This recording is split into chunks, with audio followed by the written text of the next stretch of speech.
ኬፐብል ተቋም መፍጠር የሪፎርም ዝለትን መሻገር መቻል ነው። ሁል ጊዜ በአዳዲስ ነገር ውስጥ ተቋምን እያበሰሉ እያዳበሩ መሄድ ይፈልጋል። ይህን ካደረግን በኋላ ተቋሙ ነፃ፣ ገለልተኛ፣ ብቁ የማስፈጸም ብቃት ያለው ካልሆነ ዋጋ የለውም። ከኛ ጋር የሚሄድ ተቋም መሆን የለበትም። የምንገነባው ተቋም ለሀገር ፋውንዴሽን ሆኖ የሚቀጥል መሆን አለ። የሀገር ህልውናና ቀጣይነት የሚረጋገጠው በግለሰቦች በጎ ፈቃድ ሳይሆን በማይናወጥ የህግ መሰረትና በጠንካራ ተቋማት ግንባታ መሆኑን ጠቅላይ ሚኒስትር አብይ አህመድ በተደጋጋሚ ይገልጻሉ። ኢትዮጵያ የረጅም ዘመን የመንግስትነት ታሪክ ካላቸው ጥቂት ሀገራት መካከል ቀዳሚዋ ብትሆንም የስርዓተ መንግስት ጉዞዋ ግን እንደ ታሪኳ ጥንካሬና ወጥነት ሳይኖረው በውጣ ውረድ የተሞላ ሆኖ ቆይቷል። ይህ ተለዋዋጭ ሁኔታ ኢትዮጵያ ቀጣይነት ያለው ጠንካራ የተቋማት ግንባታ እንዳይኖራት እንቅፋት ሆኖባታል። በተለይም በአንድ ስርዓት መተካትና በሌላው መፍረስ ሂደት ውስጥ ተቋማት የነበራቸውን አቅም እንዲያጡ ተደርገዋል። ከዚህ ባለፈም የነበሩ ሁኔታዎች ተቋማት ነፃና ገለልተኛ ሆነው ለመንግስታት አቅም እንዳይሆኑም አድርጓቸዋል። ወጥ የሆነ ለሀገር የሚጠቅሙ ስርዓቶችን ገንብቶ ወደፊት መሄድ አልተቻለም። አንዱ ሲመጣ የነበረውን ስርዓት ቀይሮ፣ ፖሊሲዎችን ቀይሮ፣ መዋቅሮችን ቀይሮ በአዲስ መልክ የመትከል የነቅሎ ትከላ አይነት ሁኔታ ነበርና ያ የፈጠረው ክፍተት አለ።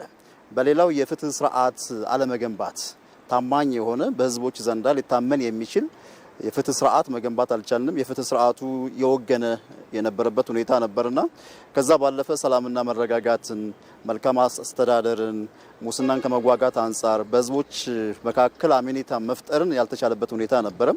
ሌላው አንዱን የበላይ አንዱን የበታች የማድረግ አይነት ችግሮችም ነበሩና በህዝቦች መካከል ልዩነት ሳይኖር በአንድነት የሚያስተናግድ አጠቃላይ ስርዓት ስላልነበረን በተለያየ ጊዜ የሚፈጠሩ ክፍተቶች ተቋሞች እንዳንገነባ ያደረገበት ሁኔታ ነበር ብሎ መውሰድ ይቻላል። የመደመር መንግስት ባለፉት 7 ዓመታት የተቋማት ግንባታን የሀገር ግንባታ ዋና ምሰሶ አድርጎ በመውሰድ ተቋማትን ገለልተኛ፣ ዘመናዊና ውጤታማ የማድረግ የሪፎርም ስራዎችን አከናውኗል። እንደ ፍትህ ስርዓት፣ የጸጥታና የደህንነት ተቋማት ያሉ የሀገረ መንግስት ምልክቶች ከማንኛውም ወገንተኝነት ነፃ እንዲሆኑ ተደርጓል። እነዚህ ተቋማት በብሔራዊ ጥቅምና በህግ ላይ ብቻ ተመስርተው እንዲዋቀሩ መደረጉም በዲሞክራሲያዊ ግንባታ ሂደት ላይ ጽኑ ተቋማዊ እምነት እንዲፈጠር አስችሏል። አሰራሮቹ በግለሰቦች ፍላጎት ሳይሆን ግልጽ በሆኑ ህጎችና መመሪያዎች ላይ እንዲመሰረቱ መደረጋቸው ደግሞ አስተማማኝ ተቋማዊ መረጋጋት ከመፍጠርም ባለፈ ለሀገረ መንግስቱ ግንባታ ትልቅ ሚና እየተጫወቱ ይገኛሉ።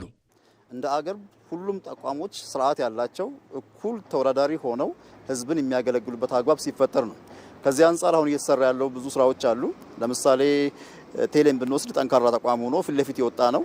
የህዝብ አገልግሎት ላይ የሚታማ አይደለም። ቀልጣፋ የሆነ ህዝብን ታሳቢ ያደረገ አገልግሎቶችን የተሻለ እየሰጠን ያለው። አየር መንገዳችን የረጅም ጊዜ ታሪክ ያለው ነው። አሁንም ያቀጥሎ እየተገነባ ነው ያለው። ግን እነዚህ ሁለት የሶስት ድርጅቶች ግንባታ አይደለም አገርን ሊገነባ የሚችለው፣ ተጨማሪ ስራዎች መሰራት አለባቸው። ከዚህ አንጻር የኢትዮጵያ ሲቪል ሰርቪስ ኮሚሽን ትልቅ ለውጥ እያካሄደ ነው ያለው።